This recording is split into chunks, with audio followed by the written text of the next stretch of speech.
चलिए अब आज आगे बढ़ते हैं। लास्ट लेक्चर में आपने पाइथन के राइट पाइथन इतनी स्क्रीन पे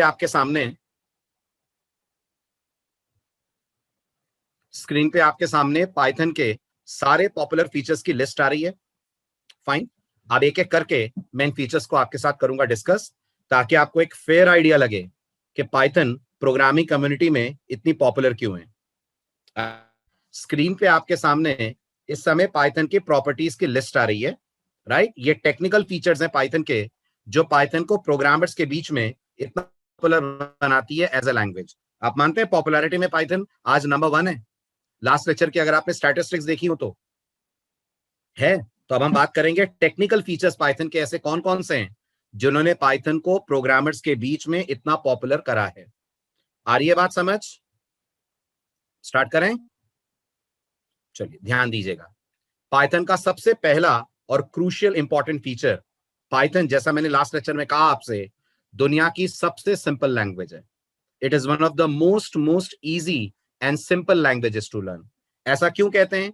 ऐसा इसलिए कहते हैं क्योंकि जब आप पाइथन में कोई प्रोग्राम बनाते हैं, वही प्रोग्राम अगर आप सी प्लस प्लस में बनाएंगे तो आप देखेंगे उस प्रोग्राम की जो नंबर ऑफ लाइन्स हैं, जब वो प्रोग्राम पाइथन में कन्वर्ट होगा तो रफली 3 to 5 टाइम्स कम हो जाएंगी। I repeat, a program which is written in C, if you rewrite the same program in Python, number of lines will be easily reduced up to 3 to 5 times. और ये बोलने से नहीं, ये मैं आपको कुछ डेमोज देकर समझाता हूं। राइट, चेक करिए कैसे। सभी ने सी में कुछ ना कुछ प्रिंट करने का प्रोग्राम बनाया होगा। The very famous program hello world या हेलो भोपाल या हेलो यूजर। राइट, जब आप ये प्रोग्राम सी में लिखते हैं तो आप मानते हैं आपको प्रॉपर फॉर्मेट करना पड़ता है। जब ये प्रोग्राम आप सी में लिखते हैं, आप मानते हैं आपको प्रोग्राम प्रॉपर फॉर्मेट में लिखना पड़ता है। सबसे पहले आप हेडर फाइल इंक्लूड करते हैं, फिर आप मेन लिखते हैं, फिर आप कर्ली ब्रेस ओपन करते हैं, फिर अंदर प्रिंटफ लिखते हैं, फिर कर्ली ब्रेस बंद करते हैं। कम से कम 4-5 लाइनें होती हैं। जल्दी जल्दी बोलिए यस और नो। कम से कम 4-5 लाइनें होती हैं। यानी कुछ ऐसा ही होता है कोड जैसा इस समय आपको स्क्रीन पे नजर आ रहा होगा। राइट, आपके प्रोग्राम के अंदर आप stdio.h अटैच करते हो, मेन लिखते हो, ब्रेस ओपन करते हो, प्रिंटफ लिखते हो, प्रॉपरली सेमीकोलन से टर्मिनेट करते हो, फिर उसके बाद आप ब्रेसेस करते हो क्लोज। राइट, यही प्रोग्राम अगर किसी ने जावा में ट्राई करा हो, ठीक, जावा तो इससे भी खतरनाक। जावा तो इतना सिंपल भी नहीं लिखने देती। ये पूरा का पूरा कोड रैप करना पड़ता है जावा में of a class. As a beginner सोचिए, इतना टिपिकल, इतना डेंजरस कोड कोई बिगनर देखे तो बेहोश होकर गिर ही जाए, है कि नहीं? अगर पहली पहली बार प्रोग्रामिंग सीखे और जावा में उसको ये सब दिखे पहले दिन, तो आधी से ज्यादा बात तो समझ में ही ना आए। अब आप नोटिस करिए पाइथन कितना मजेदार तरीके से कोड लिखती है। पाइथन में गेस करिए कोड कितने लाइनों में आ जाएगा? गेस करिए, how many lines will Python take to write this code? Only 1 line. वो कैसे? सीधे प्रिंट हेलो पाल, डन। अब नोटिस करिए, any one in the world, कोई भी दुनिया में बिगनर प्रोग्रामर अगर इन 3 प्रोग्राम को देखे तो सबसे इजी पाइथन का कोड लगेगा। सबसे इजी, सबसे सिंपल। एनीवन कैन गेस कि अगर ये प्रिंट हेलो भोपाल है तो इसका मतलब कुछ स्क्रीन के ऊपर प्रिंट हो रहा है। नोटिस करिए कोई हेडर फाइल जैसी चीज लगी हुई है? नहीं लगी है। नोटिस करिए कोई मेन जैसा फंक्शन बना हुआ है? नहीं बना हुआ है। यानी जो अननेसेसरी टिपिकलिटीज हैं सी या जावा की तरफ से, उनके अपने कारण हैं टिपिकल होने के। बट पाइथन, जैसा मैंने बार बार बोला, मिस्टर गीडो वैन रॉसम ये चाहते थे कि लैंग्वेज इतनी सिंपल हो कि एक बच्चा भी, एक स्कूल गोइंग किड भी उस लैंग्वेज को देखे, समझे, तो उसे पता चले लैंग्वेज में कौन सी लाइन से क्या हो रहा है। दैट इज वाई उन्होंने जितना सिंपल हो सके लैंग्वेज को बनाया। और यही कारण था, हेडर फाइल खत्म, मेन जैसी चीजें खत्म, और तो और सेमीकोलन भी खत्म। नहीं है ना सेमीकोलन? नहीं है, ये एक और गुड थिंग। राइट, तो सेमीकोलन का भी टेंशन खत्म, ब्रेसेस का भी टेंशन खत्म, और एक फॉर्मेट में कोड लिखना वो भी खत्म। आप डायरेक्ट कोड लिखिए, चलाइए, आपको आपके रिजल्ट्स मिल जाएंगे। कोई मेन, कोई हेडर फाइल, क्लास बनाने का कंपल्शन नहीं है। Is this clear? ठीक है, अब एक और एग्जांपल देखिए, अनदर वर्ल्ड फेमस एग्जांपल। अगर आपने कोडिंग करी है तो आपने 2 नंबर ऐड करे होंगे, कभी ना कभी 2 नंबर ऐड कर रहे होंगे। बहुत सिंपल सा कोड है। ये 2 नंबर ऐड करने का भी कोड अगर आप सी में लिखते हैं तो ऐसा कुछ होगा 4-5 लाइनों का? एक इंट a इक्वल टू 10, ये इंट लिखना जरूरी है? क्या कहते हैं ये int? I am talking about this, ये इंट लिखना जरूरी है? हाँ बहुत जरूरी है। सी में डेटा टाइप बतानी पड़ती है, बिना डेटा टाइप बताए काम ही नहीं चलता, राइट? ठीक है। उसके बाद आपने ए और बी में वैल्यू स्टोर करी, फिर उसके बाद आपने उनका सम कैलकुलेट करके सम को डिस्प्ले, हो गया रफली 4-5 लाइनों का कोड। इतना ही टिपिकल ये कोड तब भी दिखेगा जब आप इस कोड को जावा जैसी लैंग्वेज में बनाएंगे। जावा तो इसे और खतरनाक कर देगी, पूरा प्रोग्राम आपको क्लास के स्टाइल में लिखना पड़ेगा। पाइथन में गेस करिए कितनी लाइनों में आ जाएगा? पाइथन में गेस करिए कितनी लाइनों में आ जाएगा? वेरी गुड, पाइथन में आ जाएगा 2 लाइन में। नहीं नहीं, हर चीज एक लाइन में नहीं होती है अंकित। ऐसा थोड़ी है कि हर प्रोग्राम पाइथन एक लाइन में बना देगी, ऐसा नहीं है, इतनी भी पावरफुल नहीं है। 2 लाइनें लगेंगी। पहली लाइन में वेरिएबल्स डिक्लेयर होंगे, राइट? नोटिस करिए। But the good thing is आप सी लैंग्वेज में a equal to 10, b equal to 10 ऐसे लिखते हैं। पाइथन क्या कहती है? पाइथन कहती है a comma b is equals to 10 comma 10। ये लिखते ही a और b के अंदर 10 बारी बारी से असाइन, तो आप मल्टीपल लाइंस का काम एक लाइन में कर पा रहे हैं by directly using this particular statement. बाकी पाइथन भी आपको प्रिंट में सीधे ए और बी को करने दे रही है ऐड। मैं प्रोग्राम बिल्कुल नहीं समझा रहा हूं, ये मत सोचिएगा, मैं सिर्फ कंपैरिजन करके दिखा रहा हूं कि नोटिस करिए जहां 3 से 5 लाइनें लग रही हैं सी या जावा में, पाइथन में वो काम मुश्किल से 1 या 2 लाइन में हो जा रहा है। हो जा रहा है। मैं किस लैंग्वेज को लाइक करता हूं? मुझे तो सब पसंद है नाजिल। मैं अगर किसी एक को लाइक करूं और दूसरी को लाइक ना करूं तो फिर पढ़ाने में वो एंथुजियाज्म नहीं रहेगा ना, है कि नहीं? पार्शियलिटी हो जाएगी ना मेरी तरफ से। मुझे तो सब पसंद है। ठीक है, चलिए आगे बढ़ूं। अब आइए नेक्स्ट, अब आता है एक और बहुत popular code which is called swapping the program, जिसमें आप 2 वैल्यूज को स्वैप करने का कोड लिखते हैं। अब आपने इस कोड को भी सी में या जावा में ट्राई करा होगा, तो एक थर्ड वेरिएबल लिया होगा, थर्ड वेरिएबल में फर्स्ट वेरिएबल की वैल्यू, फर्स्ट वेरिएबल की वैल्यू में सेकंड वेरिएबल, और फिर सेकंड वेरिएबल में थर्ड वेरिएबल, कुछ ऐसा करा होगा। ठीक है, जावा भी कुछ ऐसा ही करती है। पाइथन कितनी लाइन में कर देगी? क्या लगता है पाइथन कितनी लाइन में कर देगी? पाइथन इसको कर देगी 1 लाइन में। सीधे कह दिया आपने। जब आप सोचिए a comma B equal to 10 comma 20 लिख सकते हैं, तो फिर आप पाइथन में ये भी तो लिख सकते हैं a comma B equal to b comma a. हो गए और भी आपस में स्वैप। तो कंपैरिजन करिए, तीनों एग्जांपल एक बात को हाईलाइट कर रहे थे। क्या हाईलाइट कर रहे थे? कि जो कोड बाकी लैंग्वेजेस में 5 लाइनों जितना बड़ा होता है, वही सेम कोड जब आप पाइथन में लेकर आते हैं तो पूरी पॉसिबिलिटी है कि वो कोड रफली 1 या 2 लाइनों में हो जाए। मैं हर कोड की बात नहीं कर रहा हूं, लेकिन मैक्सिमम कोड्स के साथ देखने को मिलेगा। समझ आया? सिंप्लिसिटी समझ आई पाइथन की, राइट? ये सब आप सीखेंगे आगे कि ये सब कैसे लिखा जा रहा है, कैसे चल रहा है a comma B equal to b comma a, वो सब हम कोर्स में पढ़ेंगे। अभी तो जस्ट कंपेयर करिए। चलिए अब मैं बहुत इंपॉर्टेंट फीचर बताने जा रहा हूं पाइथन का, बहुत ही ध्यान से सुनिएगा। Very very important feature through out the course. ये फीचर बार बार आपके सामने आया है। ड्रॉबैक है, बिल्कुल है आशुतोष, आगे बताऊंगा मैं। बट पहले ही दिन ड्रॉबैक बताने का कोई मतलब नहीं है ना। लड़की देखने गए और लड़की ने पहले अपनी बुराइयां होगी, लड़के वाले पसंद करेंगे? वो तो जब शादी हो जाएगी तब पता चलेगा ना क्या क्या बुराइयां हैं, क्या क्या नहीं आता है। अभी तो लड़की देखने आए ना, अभी तो खूबियां सुने। ठीक, बताऊंगा, ड्रॉबैक्स ही बताऊंगा आपको आगे। ठीक है, अभी धीरे धीरे आगे बढ़ते हैं। चलिए अब आइए very important feature, and that is Python is a dynamically typed language. Python is a dynamically typed language, right? अब हम समझते हैं इसका मतलब क्या है। इसका मतलब समझने के लिए आप मुझे एक छोटे से सवाल का जवाब दें। ध्यान से सुनिएगा।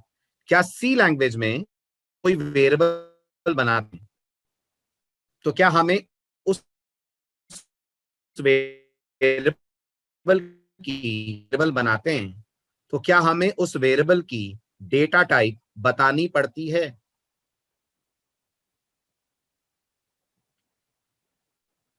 मैं कह रहा हूं सी लैंग्वेज में जब हम कोई वेरिएबल बनाते हैं तो क्या हमें उस वेरिएबल की डेटा टाइप बतानी पड़ती है?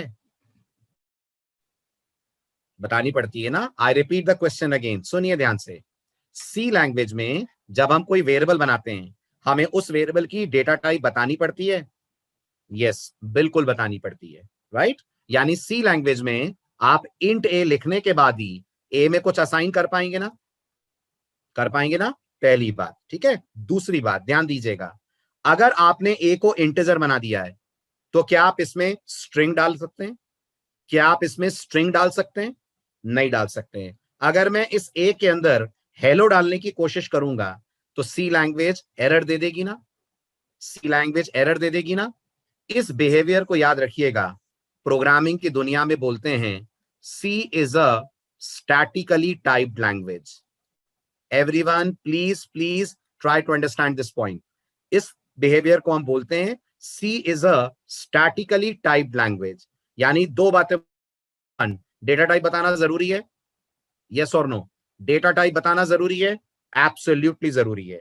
और एक बार जो डेटा टाइप बता दी, आप उसे बदल नहीं सकते ना, नहीं बदल सकते। एक बार वेरिएबल को जो डेटा टाइप दे दी, वो उसी डेटा टाइप पे स्टिक करता है। आप उससे हटकर कोई वैल्यू वेरिएबल में डाल दे देती है एरर। ये होती है स्टैटिकली टाइप लैंग्वेज। आप मानते हैं सी प्लस प्लस भी ऐसी है?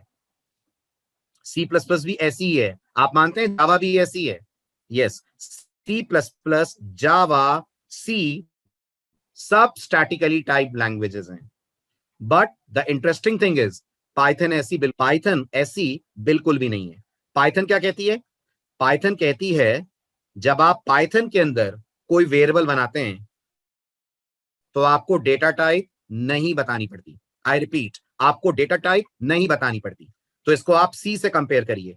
सी में आप लिखते हैं a इक्वल टू 10, पाइथन में आप इसकी जगह लिखेंगे सिर्फ a इक्वल टू 10, सिर्फ a इक्वल टू 10।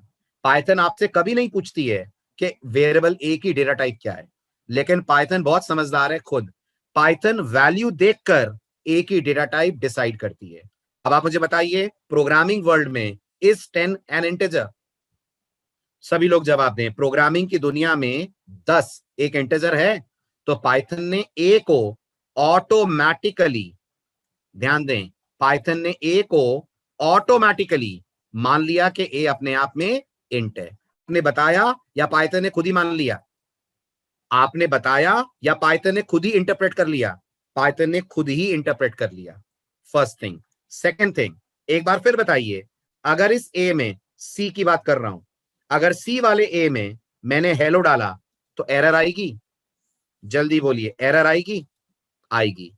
पाइथन के ए में अगर आपने हेलो डाला, पाइथन हैप्पीली, खुशी खुशी इसे एक्सेप्ट करेगी। और अब पाइथन इस ए को क्या बना देगी? अगर प्रोग्रामिंग की वोकैबुलरी जानते हो तो पाइथन अब इसे string स्ट्रिंग बना देगी। पाइथन इसे स्ट्रिंग बना देगी। Very good Amit. अगर आपने a equal to double quote में 10 करा तो पाइथन इस 10 को भी स्ट्रिंग मानेगी। डबल कोट लगा दिए ना आपने, डबल कोट लगा दिए तो सब चीजें स्ट्रिंग है। चाहे डबल कोट में आप 10 लिखें, चाहे डबल कोट में आप 1.5 लिखें, चाहे डबल कोट में आप हेलो लिखें। आया समझ? एवरीवन प्लीज रेस्पॉन्ड, समझ आया? ऐसे ही एक और चीज देखिए, अगर आप चाहें तो फिर इस ए में आगे चलकर ट्रू लिख सकते हैं। अब बताइए, ट्रू फॉल्स सुना है प्रोग्रामिंग वर्ल्ड में आपने? ट्रू एंड फॉल्स अगर आप जानते हो तो they are called values of type Boolean. तो पाइथन इन्हें बूलियन बना देगी। अब बताइए, एक ही वेरिएबल अलग अलग डेटा टाइप अटेन कर पा रहा है? एक ही वेरिएबल अलग अलग डेटा टाइप अचीव कर पा रहा है? इस बिहेवियर को जरा फटाफट टाइप कर दीजिए चैट विंडो में, क्या बोलते होंगे? इस बिहेवियर को चैट विंडो में टाइप करिए, क्या बोलते हैं? Very good. This behaviour is called not dynamic, dynamically typed language. Python is a dynamically typed language. तो आप बताइए, एज अ बिगनर अच्छा है ना आपको डेटा टाइप नहीं बतानी पड़ रही है? सोचिए, आपका सिंटेक्स इजी हो गया ना। You don't have to bother कि मैं ए को इंट लूं कि कैर लूं कि फ्लोट लूं, है कि नहीं? देखिए, एक और अच्छी बात आपको दिखाता हूं पाइथन की। पाइथन की आपको एक और अच्छी बात दिखाता हूं। इस डायनेमिकली टाइप्ड होने के कारण what is the good thing in Python? देखिए, सी में मैंने कहा इंटेजर ए इक्वल टू 10, सी में मैंने कहा इंटेजर बी इक्वल टू 4, और अगर मैंने कह दिया इंटेजर सी अपॉन बी, तो क्या मुझे 2.5 मिलेगा? जल्दी बोलिए, क्या मुझे नहीं मिलेगा ना? सी में मुझे वैल्यू मिलेगी 2। मेरी गलती ना एज अ प्रोग्रामर।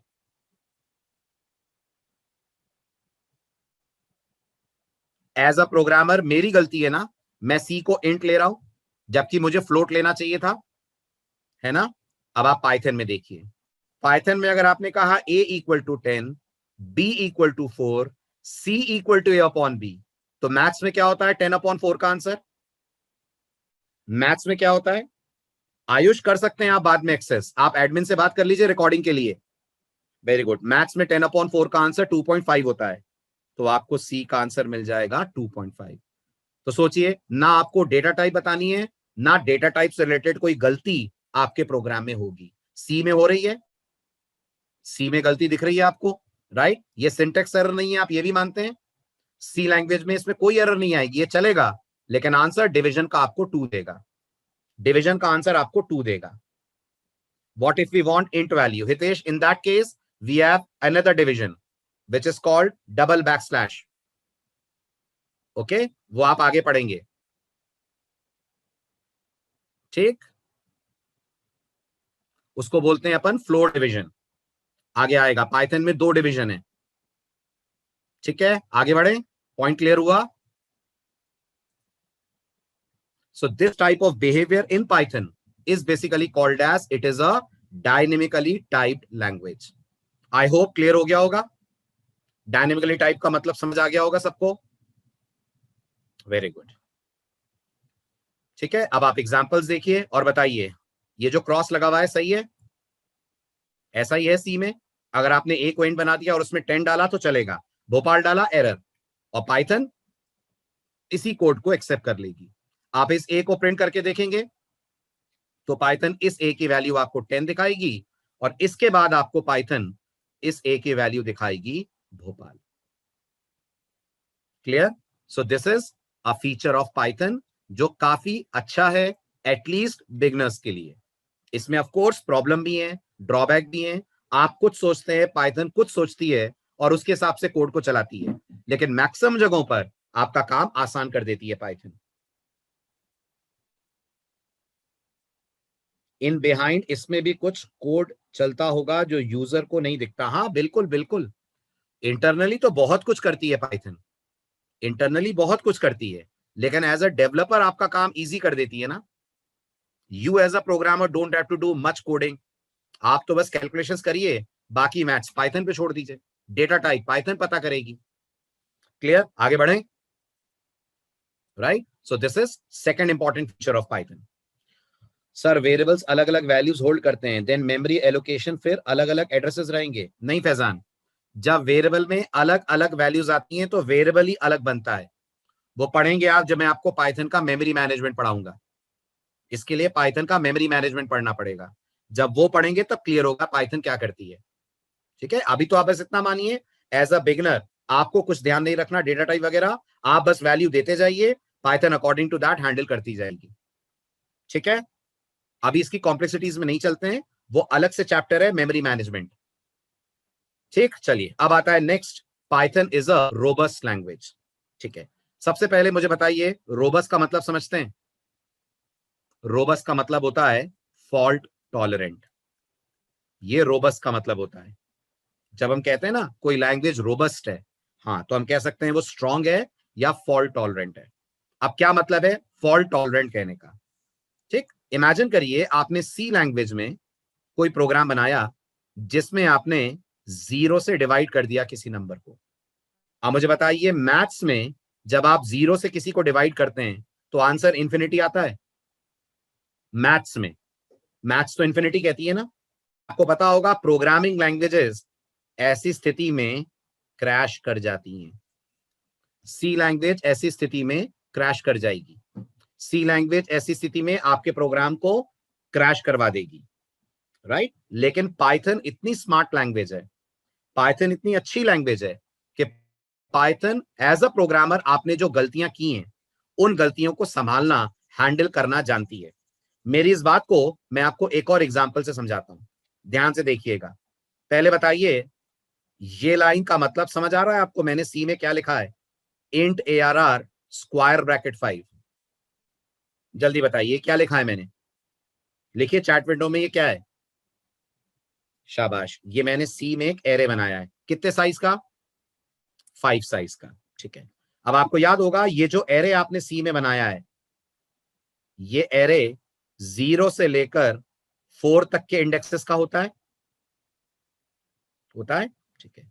अब मुझे बताइए आप, अगर मैंने इस एरे के ऊपर लूपिंग चलाई, फॉर लूप वगैरह चलाया, और मैंने गलती से जो लूप है वो 5 की जगह 10 टाइम्स चला दिया, गलती से मैंने 5 की जगह लूप चला दिया, ये मैंने कोड के अंदर लिख दिया, तो मुझे बताइए फटाफट सोचकर, जब ये लूप इटरेट होगा तो इसका बिहेवियर क्या होगा? और लूप के अंदर मैंने कहा है ARRI equal to some value. Array 5 का है, लूप घुमा दिया मैंने 10 बार। जल्दी बताइए, अगर ऐसा करूंगा मैं तो प्रोग्राम का बिहेवियर क्या होगा? एरे 5 का है, लूप मैंने गलती से इटरेट करवा दिया है 10 टाइम्स, तो बताइए मेरा प्रोग्राम इस समय कैसे बिहेव करेगा? वेरी गुड, आपका जवाब होगा इस प्रोग्राम का आउटपुट गलत, अनप्रिडिक्टेबल होगा। आप बोलेंगे इसका आउटपुट अनप्रिडिक्टेबल है। अगर मेमोरी में जगह हुई तो कोड चलेगा, अगर मेमोरी में जगह नहीं हुई तो कोड कर जाएगा क्रैश। फिर दोबारा सुनिए, इस प्रोग्राम का बिहेवियर अनप्रिडिक्टेबल होगा। अगर मेमोरी में जगह हुई तो ये चलेगा, अगर नहीं हुई तो ये कोड रन टाइम पे कर जाएगा क्रैश। यानी आप मानते हैं इसका आउटपुट कुछ नहीं प्रिडिक्ट कर सकते आप, एनीथिंग कैन हैपन। अगर जगह है तो चल जाएगा, अगर जगह नहीं है तो कोड रन टाइम पे कर जाएगा क्रैश। ओके, क्रैश का मतलब एबनॉर्मल टर्मिनेशन। आप नोटिस करिए, आप कोई ऐप वगैरह मोबाइल में चलाते हैं, एकदम से ऐप बंद हो जाती है, कई बार सॉफ्टवेयर एकदम से बंद हो जाता है, उसको बोलते हैं क्रैश होना, राइट? तो आपका प्रोग्राम रन टाइम पे एबनॉर्मली बंद हो जाएगा, and that abnormal termination is called as program crash कर गया। अब आपने अगर ये सेम कोड पाइथन में करा, आपने अगर ये सेम कोड पाइथन में चलाया, तो पाइथन इतनी अटेंटिव है, पाइथन इतनी कॉशियस लैंग्वेज है कि पाइथन देखेगी आप जैसे ही 4 के आगे जाएंगे, यहां भी लिमिट 4 तक ही है ना, 0 to 4 तक ही है ना साइज, जैसे ही आप 4 के आगे जाएंगे पाइथन आपके प्रोग्राम को किल कर देगी, पाइथन आपके प्रोग्राम को किल कर देगी। और याद रखिए, जब पाइथन आपके प्रोग्राम को किल करती है तो हम एक बहुत पॉपुलर वर्ड यूज करते हैं, शायद आपने प्रोग्रामिंग में कभी ये वर्ड सुना हो, और इस वर्ड का नाम होता है एक्सेप्शन। पाइथन आपके प्रोग्राम में जनरेट कर देगी एक्सेप्शन।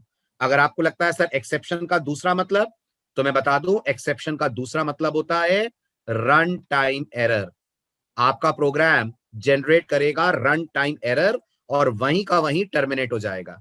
बहुत से लोगों को लगता है तो इसमें अच्छा क्या है, अगर पाइथन मेरे प्रोग्राम को टर्मिनेट कर दे रही है तो अच्छा ये है, मेरी गलती के कारण, मेरी बेवकूफी के कारण दूसरे प्रोग्राम्स को या कंप्यूटर को कोई नुकसान नहीं होगा।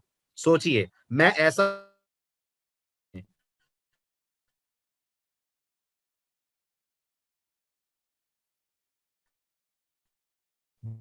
कोड में, ये वाला जो कोड सी में आप चला रहे हैं, अगर मेमोरी में कोई और प्रोग्राम चल रहा है तो आपका प्रोग्राम उस प्रोग्राम को ओवरराइट कर देगा।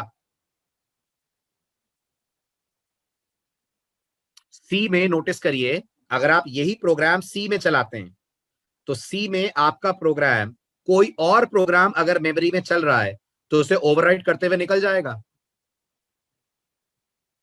मैं फिर रिपीट करता हूं, कर रहा हूं, सुनिए। मैंने कहा अगर आप पाइथन में इस कोड को चलाते हैं और आपने पाइथन में 4 से आगे जाने की कोशिश करी, 4 को क्रॉस करने की कोशिश करी, पाइथन इमीडिएटली आपके प्रोग्राम को टर्मिनेट कर देगी। और मैंने कहा पाइथन जब कोड को टर्मिनेट करती है तो पाइथन की दुनिया में इसको क्या बोलते हैं? पाइथन की दुनिया में बोलते हैं प्रोग्राम में आ रही है एक्सेप्शन।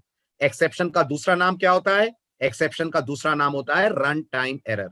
अब मैंने समझाया, बहुत सारे लोगों को यह लगता है कि अगर पाइथन मेरे प्रोग्राम को टर्मिनेट कर रही है तो इसमें अच्छा क्या है, इसमें अच्छी बात क्या है? अच्छी बात है। सोचिए, अगर पाइथन आपके प्रोग्राम को किल कर रही है तो आप मानते हैं हमारी गलती के कारण, मेरी बेवकूफी के कारण किसी दूसरे प्रोग्राम को नुकसान नहीं पहुंचेगा? मेरा ऑपरेटिंग सिस्टम और बाकी रनिंग प्रोग्राम सेफ हैं, आराम से चलेंगे, उन्हें कोई खतरा नहीं है? जल्दी बोलिए यस और नो। है, ये बिल्कुल ऐसा है कि मान लीजिए रोड पे कोई बहुत रैश ड्राइविंग कर रहा है, अंधाधुंध अपनी गाड़ी रोड पे दौड़ा रहा है, एक समझदार पुलिसमैन क्या करेगा? आप मानते हैं इस ट्रक को, इस गाड़ी को रोक कर साइड कर देगा ताकि बाकी ट्रैफिक को प्रॉब्लम ना हो? मानते हैं यही है ना सही तरीका इस प्रॉब्लम को हैंडल करने का? वही पाइथन करती है।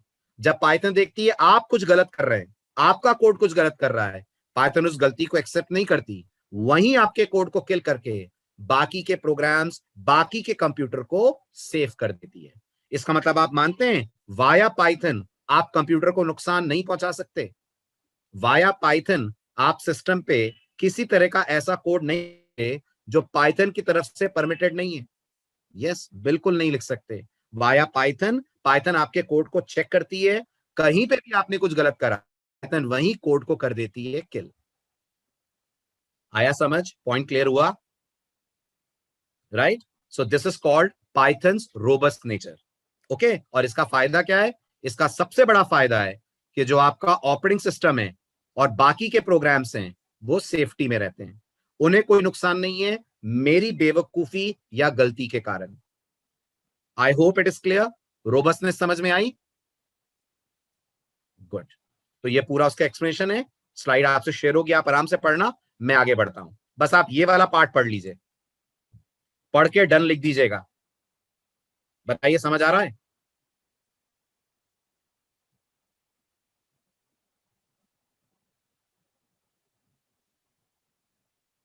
क्लियर है?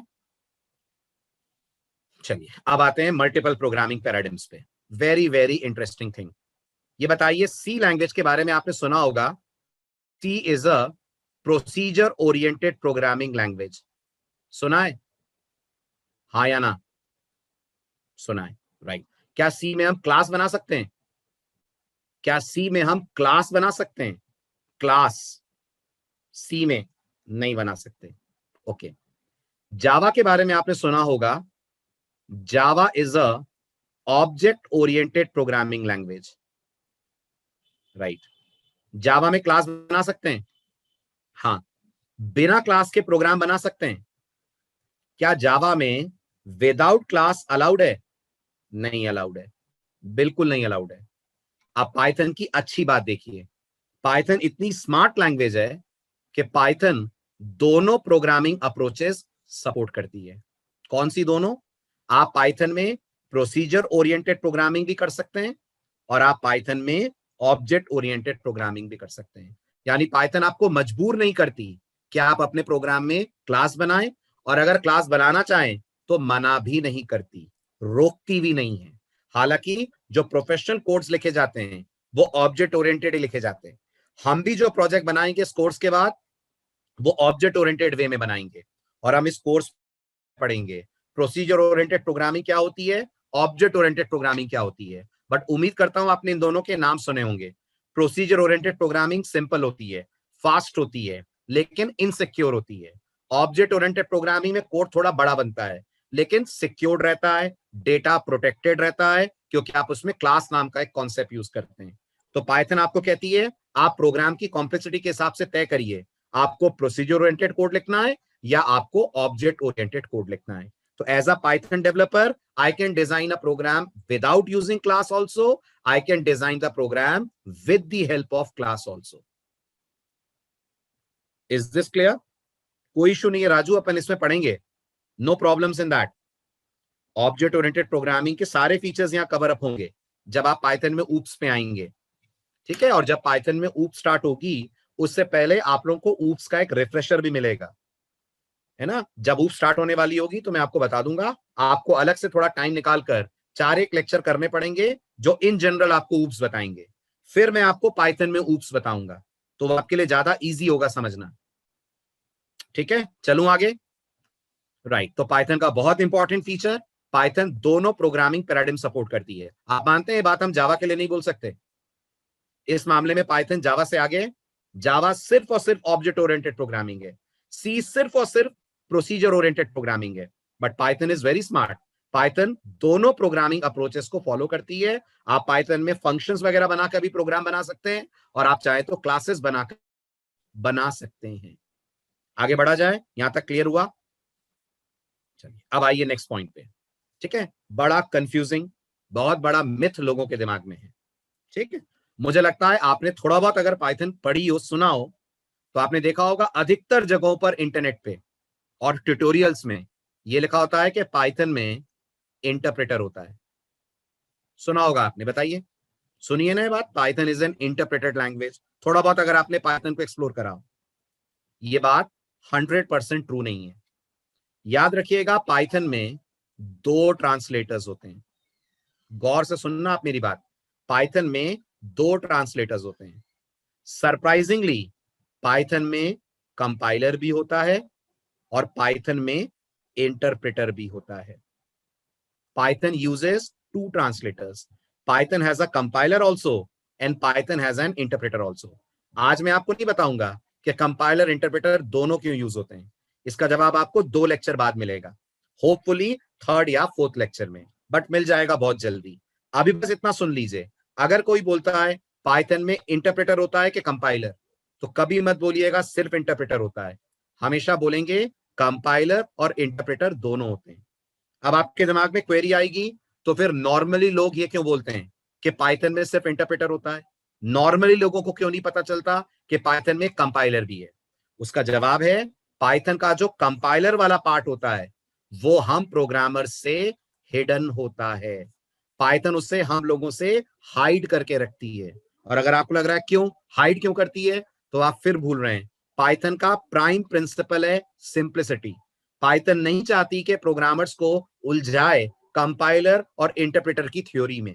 पाइथन चाहती है आपको बस ऐसा लगे प्रोग्राम लिखा और हमने रन कर दिया, लेकिन एक्चुअल में जब आप प्रोग्राम को लिखकर रन करते हैं तो अंदर पहले प्रोग्राम आपका कंपाइल होता है, उसके बाद रन होने के लिए इंटरप्रेटर के पास जाता है। मैं पूरी कहानी सुनाऊंगा आपको, पूरा 1 लेक्चर लगेगा इसमें, बट अभी के लिए मैं इतना चाहता हूं आप उस भीड़ में शामिल ना हो जो ये कहते हैं कि पाइथन में सिर्फ इंटरप्रेटर होता है। द रियलिटी इज पाइथन में कंपाइलर भी है, पाइथन में इंटरप्रेटर भी है, और हम इस बात को साबित भी करेंगे। ऐसा नहीं है कि हम सिर्फ बोलकर चुप हो जाएंगे। किसी इंटरव्यू में प्रूफ करना पड़ा तो मैं आपको प्रूफ करने का तरीका भी बताऊंगा। आप कैसे प्रूफ करेंगे कि Python has a compiler also and Python has an interpreter also. ये अलग बात है, मेजर काम इंटरप्रेटर करता है, मेजॉरिटी क्लास इंटरप्रेटर का होता है, लेकिन कंपाइलर भी है, उसका भी एक काम होता है, पर वो काम हिडन रहता है, दुनिया को दिखता नहीं है। तो लोग बोलते हैं Python is a interpreted language. जैसे डेनिस रिची, इन्हीं को जानते हैं ना कि इन्होंने सी बनाई है। नॉर्मली हम इन्हीं को बोलते हैं ना, father of C language is Mister Dennis Ritchie. लेकिन आप डेनिस रिची की खुद की ब्लॉग पढ़िएगा, उनके इंटरव्यूज देखिएगा, तो आपको पता चलेगा मिस्टर रिची कहते हैं मैंने जितना कंट्रीब्यूट करा है उसका कंट्रीब्यूशन मुझे अपने फ्रेंड से भी उतना ही मिला है, जिनका नाम है ब्रायन कर्निगन।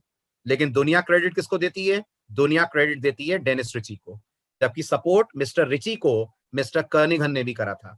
ऐसा ही पाइथन में है, कंपाइलर वाला पार्ट हिडन रहता है, इंटरप्रेटर वाला पार्ट सबको दिखता है, इसलिए लोग कहते हैं इसमें सिर्फ इंटरप्रेटर है, जबकि हकीकत ये है कंपाइलर इंटरप्रेटर दोनों है। आप अभी ये भी मत सोचना सर इनमें फर्क क्या होता है, वो भी मैं आपको बताऊंगा।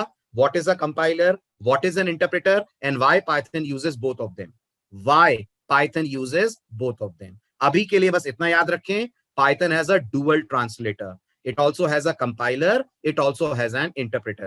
Is this point clear?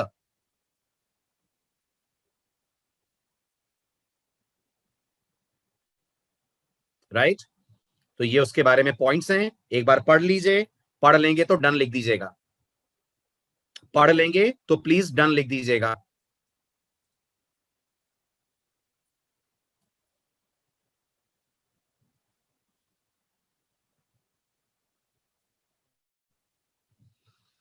Clear? आगे बढ़ूं?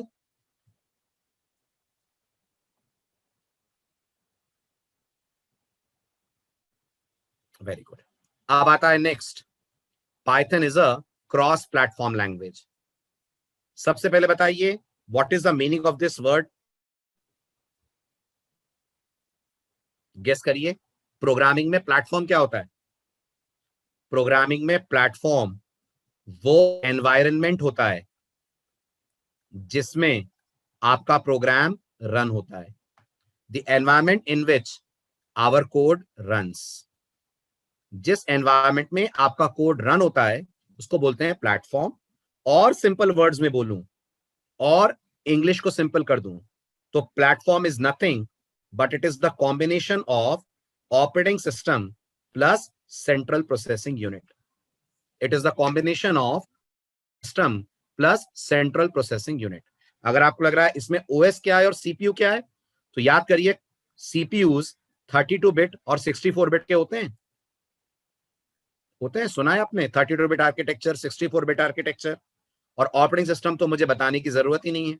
दुनिया के 3 पॉपुलर ऑपरेटिंग सिस्टम्स हैं, one is Windows, other one is Mac and third one is Linux. तो पाइथन का क्रॉस प्लेटफॉर्म होने का मतलब यह है कि अगर आपके कंप्यूटर पे विंडोज है, ध्यान दीजिएगा, आपके कंप्यूटर पे आपने अगर विंडोज डाली है और आप पाइथन का कोई प्रोग्राम अपने कंप्यूटर पे डिजाइन करते हैं, तो आप इस सेम प्रोग्राम को दुनिया के किसी भी और एनवायरमेंट में चला सकते हैं। जरूरी नहीं है कि आपने पाइथन विंडोज पे चलाई है तो आपके कस्टमर के पास भी विंडोज हो। अगर आपके कस्टमर के पास मैक भी है तो आपका पाइथन में बनाया गया कोड आपके कस्टमर के कंप्यूटर पे रन हो जाएगा। जब कोई लैंग्वेज ऐसा सपोर्ट देती है तो हम मानते हैं वो लैंग्वेज अपने आप में क्रॉस प्लेटफॉर्म लैंग्वेज है। आप बताइए क्या सी में ऐसा है? बताइए सी में ऐसा है? नहीं है। सी में आपने सुना होगा, सुनिए सुनिए सुनिए ध्यान से, सी में आपने सुना होगा सी भी तीनों ऑपरेटिंग सिस्टम्स पे चलती है। ये तो सुना है, सी का प्रोग्राम विंडोज पे भी चलता है ना? डिफरेंस समझिएगा क्या है। सी का प्रोग्राम विंडोज पे भी चलता है, लिनक्स पे भी चलता है, मैक पे भी चलता है। बट गौर से सुनिए, जब आप सी का प्रोग्राम विंडोज पे लिखते हैं और आप इस प्रोग्राम को कंपाइल करते हैं तो आई थिंक सब जानते होंगे आपको एक .exe फाइल मिलती है, आपको एक .exe फाइल मिलती है, राइट? ये .exe फाइल क्या आप लिनक्स पे रन कर पाते हैं? नहीं कर पाते हैं। रन छोड़िए, ये लिनक्स पे इंस्टॉल भी नहीं होती है, रन तो दूर की बात। क्या ये .exe फाइल आप रन कर पाएंगे? नहीं कर पाएंगे। इसका मतलब सी कैसी लैंग्वेज है? सी के बारे में कहा जाता है it's a platform dependent language. C platform dependent language है। तो अगर सी में मेरे कस्टमर के पास मैक है और मेरे पास विंडोज है तो मैं विंडोज प्रोग्राम को मैक पे नहीं दे सकता उसे चलाने के लिए, मुझे प्रोग्राम मैक पे ही लिखना पड़ेगा। आ रही है बात समझ? मुझे मैक अरेंज करना पड़ेगा, अपना सॉफ्टवेयर मैक पे बनाना पड़ेगा और फिर मैं उस सॉफ्टवेयर की EXE मैक के लिए दे पाऊंगा। लेकिन पाइथन कहती है अगर आपके पास विंडोज भी है और आपके कस्टमर के पास दूसरा ऑपरेटिंग सिस्टम है तो भी आपका विंडोज का प्रोग्राम दूसरे ऑपरेटिंग सिस्टम पे चल जाएगा। और जब ऐसा है तो हम बोलते हैं Python is a cross platform language. यानी डेवलपर का एनवायरनमेंट और कस्टमर का एनवायरनमेंट सेम हो जरूरी नहीं है, जबकि सी में जरूरी है। डेवलपर का एनवायरनमेंट अगर विंडोज है तो कस्टमर का एनवायरनमेंट भी विंडोज होना चाहिए, वरना सी के EXE विंडोज की जगह लिनक्स पे एग्जीक्यूट नहीं होगी। I hope it is clear now.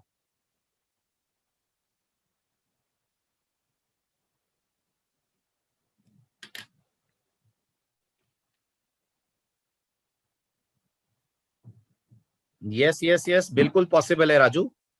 वो तो आप एनवायरनमेंट चेंज कर रहे हो ना, 32 बिट को 64 बिट बनाने के लिए। एज अ डेवलपर आप ये थोड़ी करोगे, वो तो आपके नेटवर्क एडमिनिस्ट्रेटर का काम है या सिस्टम मैनेजर का काम है ना? एज अ प्रोग्रामर तो आप कोड लिखोगे ना। Why will I bother about hardware, why should I bother about operating system? लेकिन मुझे सी में करना पड़ता है। अब आप मुझे बताओ, अगर सी में मैं कोई गेम बनाता हूं, इमेजिन करिए सी लैंग्वेज में मैं कोई गेम बनाता हूं, है ना, कोई बहुत बढ़िया तगड़ा गेम डिजाइन करता हूं। इस गेम को अगर मुझे अलग अलग ऑपरेटिंग सिस्टम्स पे चलवाना है तो आप मानते हैं मुझे इसके 3 वर्जन बनाने पड़ेंगे, मुझे गेम 3 बार लिखना पड़ेगा। To write the game 3 times, right? एक बार मैं इसका पूरा कोड लिखूंगा विंडोज में, क्या कंपाइलर यूज करके? May be GCC for Windows. अगर आप जानते हो तो जीसीसी फॉर विंडोज का नाम क्या है? जीसीसी फॉर विंडोज का नाम है मिंग डब्ल्यू। ये विंडोज के लिए सी का कंपाइलर होता है। फिर मैं यही प्रोग्राम पे लिखूंगा, वहां यूज करूंगा मैं जीसीसी। फिर मैं यही प्रोग्राम मैक पे लिखूंगा, मैक के कंपाइलर का नाम होता है LLVM, मैं प्रोग्राम वहां LLVM पे लिखूंगा। तो एक प्रोग्राम को एज अ डेवलपर कितनी बार बनाएंगे? 3 बार, राइट। पाइथन में एज अ डेवलपर कितनी बार बनाएंगे? पाइथन में प्रोग्राम को एज अ डेवलपर एक बार आप बनाएंगे, सिर्फ एक बार। वो एक बार का कोड आपका हर कंप्यूटर, हर एनवायरमेंट में रन हो जाएगा without any problems, without rewriting, without recompiling and rerunning. सीधे आप उसको रन कर दीजिए टारगेट कंप्यूटर पे, राइट। तो काम फास्ट होगा, मेहनत कम होगी एज अ डेवलपर। यस, पढ़िए, आप पढ़ लें तो एज यूजुअल लिखिएगा।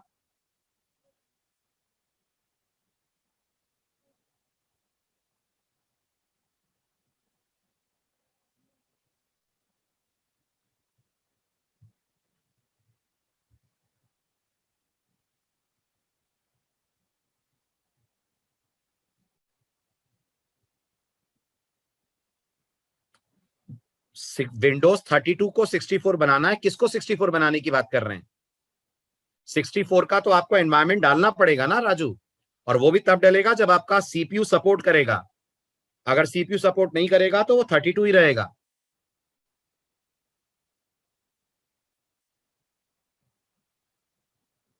कोई चेंज नहीं आएगा नेहा, एक लाइन का भी चेंज नहीं आएगा।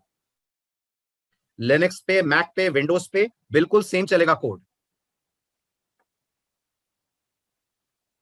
सी में तो सब कुछ बदलेगा बेटा, सी में तो हेडर फाइल ही बदल जाती है। आप याद करो, conio.h आप यूज करते हो विंडोज पे, वो conio.h आपको जीसीसी या मैक पे नहीं मिलती है ना। तो सी में तो बहुत कुछ बदलेगा जब आप प्रोग्राम चेंज करोगे, तो बहुत कुछ मतलब 30% के आसपास कोड बदलना पड़ेगा आपको। 70% कोड वहां भी सेम रहेगा, but 30% changes will be needed. Okay, और पाइथन में 1% चेंज भी नहीं करना है। जो लिखा है आपने विंडोज के लिए वो सब पे चल जाएगा। मैक ओएस, अरे तो क्या दिक्कत है? मैक में पाइथन बिल्ट इन आता है अमित। मैक में पाइथन वर्जन 2 आपको बिल्ट इन मिलता है, और पाइथन अपग्रेड भी तो हुई है। पाइथन का क्या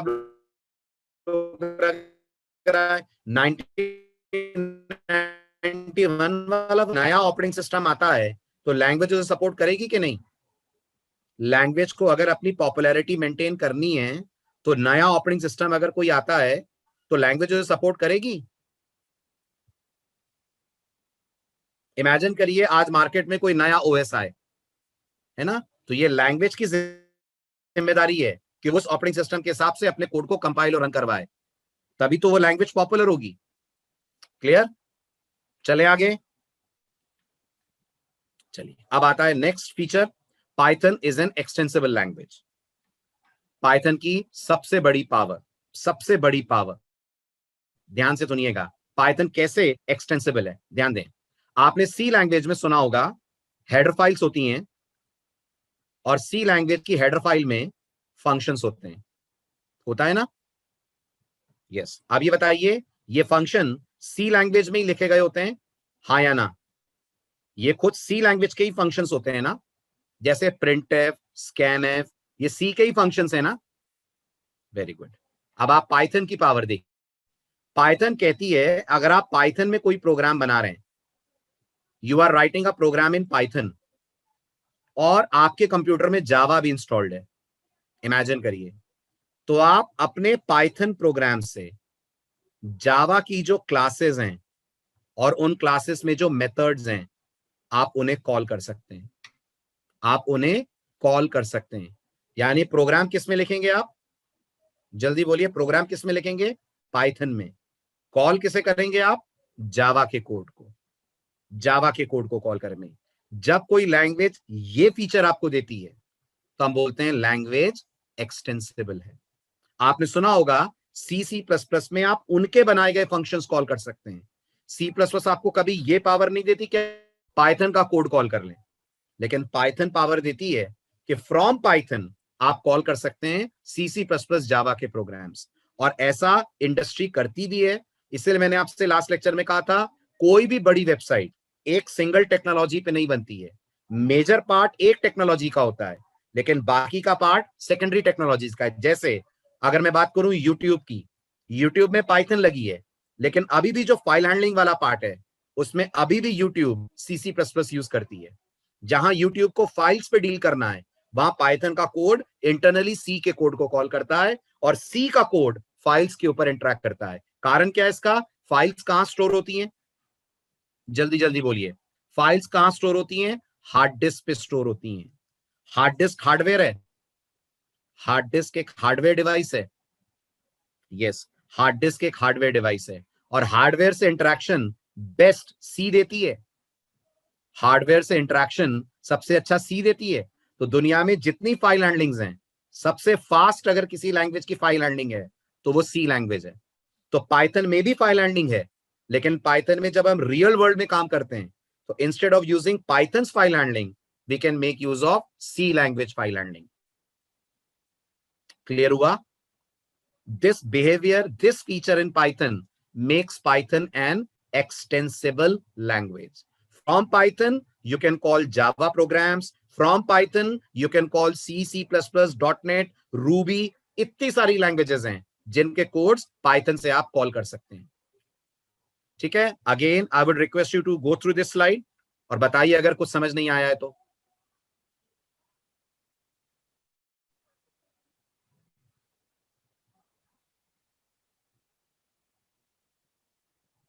आ जाए समझ में तो प्लीज डन लिखिएगा।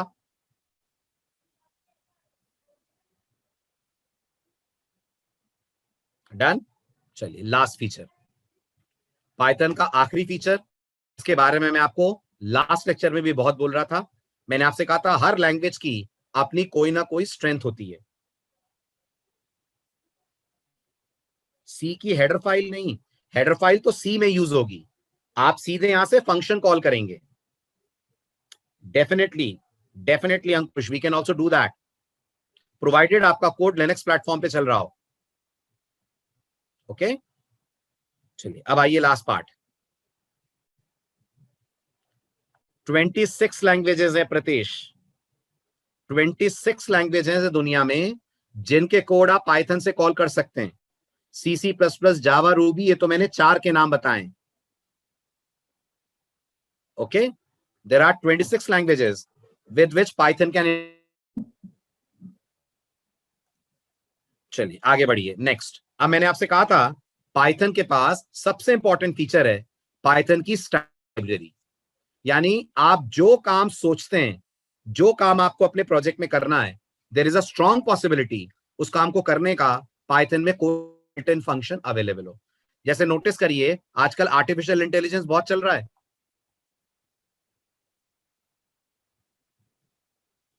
आर्टिफिशियल इंटेलिजेंस बहुत चल रहा है। आप नोटिस करिए, एलेक्सा, सीरी, इस तरीके की एप्स बहुत चल रही है ना, जिन्हें आप बोलते हैं स्पीच रिकॉग्निशन बोलते हैं। आप पाइथन में स्पीच रिकॉग्निशन का प्रोग्राम मात्र 10 लाइन में बना सकते हैं, सिर्फ 10 लाइंस में। ठीक है, और प्रोग्राम कैसे काम करेगा? आप प्रोग्राम को रन करके कमांड देंगे और आपके कमांड को वो प्रोग्राम फॉलो करेगा। फॉर एग्जाम्पल, आप उसे बोलेंगे ओपन गूगल, आपके प्रोग्राम को बोलेंगे ओपन गूगल, तो वो सीधे क्रोम ओपन करके गूगल वेबसाइट आपके लिए ओपन कर देगा। आप उसको बोल देंगे विजिट यूट्यूब, तो आपके सामने यूट्यूब का पेज ओपन कर देगा। यही है ना आर्टिफिशियल इंटेलिजेंस, स्पीच रिकॉग्निशन। ये आप पाइथन में आराम से कर सकते हैं, आराम से कर सकते हैं ना। जस्ट थिंक, ये प्रोग्राम सी में बनाना पड़े तो सोचिए, पूरी रात निकल जाए, पूरा दिन निकल जाए, कोड ना बन के दे। It's so difficult to write a speech recognition code in C language, but it's so easy to develop this program in Python programming language. Right? ऐसा क्यों है? ऐसा इसलिए है क्योंकि पाइथन का बहुत अच्छा फीचर इस पर्टिकुलर चीज पे बेस्ड है। क्लियर हुआ? आया समझ? Right, this is called pythons library support. ये तो मैंने आपको एक एग्जांपल दिया है। फोटो रिकॉग्निशन कोड्स बनाना, म्यूजिक प्लेयर्स बनाना, सब पाइथन में आप आराम से कर सकते हैं, क्योंकि हर एक का आपके पास बिल्ट इन सपोर्ट अवेलेबल है पाइथन लैंग्वेज के अंदर। क्लियर? चलिए, तो ये हुए पाइथन के फीचर्स फिनिश। अब अगले लेक्चर में हम बात करेंगे पाइथन की एग्जैक्ट हिस्ट्री, पाइथन के वर्जन्स के बारे में, और फिर बात करेंगे पाइथन के अलग अलग इंप्लीमेंटेशन। अगला लेक्चर ज्यादा टेक्निकल है, इसलिए मेक श्योर बिल्कुल बिल्कुल मिस ना हो। वो बहुत इंपॉर्टेंट बेस तैयार करेगा आपका आगे के लेक्चर्स के लिए। प्रैक्टिस के लिए राजू अभी कोई किताब नहीं लेनी, कुछ मत लीजिए अभी। मैं बता दूंगा सही समय पर आपको कौन सी बुक रेफर करनी है। ठीक है नेहा? हाँ, मैं प्रैक्टिस के लिए बुक बता दूंगा आपको, अभी कुछ मत लीजिए, कुछ भी मत लीजिए अभी। ठीक है, बस आप लेक्चर्स अटेंड करिए, नोट्स आपसे शेयर होंगे, सही टाइम पे बताऊंगा आपको कौन सी बुक रेफर करनी है, अभी नहीं। ठीक है, चलिए बाय बाय, टेक केयर, मिलते हैं नेक्स्ट लेक्चर में।